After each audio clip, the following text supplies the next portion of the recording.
करवा चौथ व्रत कथा। श्री गणेशाय नमः।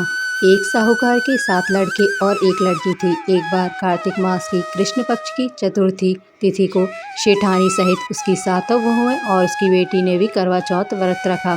रात्रि के समय जब साहूकार के सभी लड़के भोजन करने बैठे तो उन्होंने अपनी बहन से भी भोजन कर लेने को कहा। इस पर बहन ने कहा, भाई अभी चांद नहीं निकला है, चांद के निकलने पर उसे अर्घ देकर ही मैं आज भोजन करूंगी। साहूकार के बेटे अपनी बहन से बहुत प्रेम करते थे। उन्हें अपनी बहन का भूख से व्याकुल चेहरा देख बेहद दुख हुआ।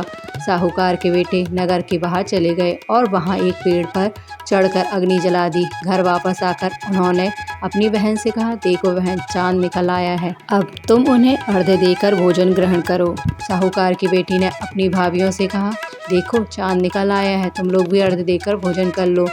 ननद की बात सुनकर भाभियों ने कहा, बहन अभी चांद नहीं निकला है, तुम्हारे भाई धोखे से अग्नि जलाकर उसके प्रकाश को चांद के रूप में तुम्हें दिखा रहे हैं। साहूकार की बेटी अपनी भाभियों की बात को अनसुनी करते हुए भाइयों द्वारा दिखाए गए चांद को अर्घ देकर भोजन कर लिया। इस प्रकार करवा चौथ का व्रत भंग करने के कारण विघ्नहर्ता भगवान श्री गणेश साहूकार की लड़की पर अप्रसन्न हो गए।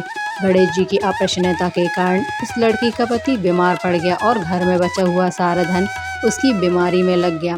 साहूकार की बेटी को जब अपने किए हुए दोषों का पता चला तो उसे बहुत पश्चाताप हुआ। उसने श्री गणेश जी से क्षमा प्रार्थना की और फिर से विधि विधान पूर्वक चतुर्थी का व्रत शुरू कर दिया।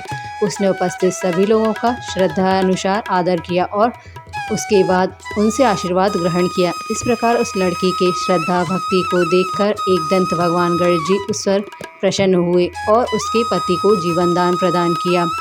उसे सभी प्रकार के रोगों से मुक्त करके धन संपत्ति और वैभव से युक्त कर दिया। करवा चौथ माता की जय।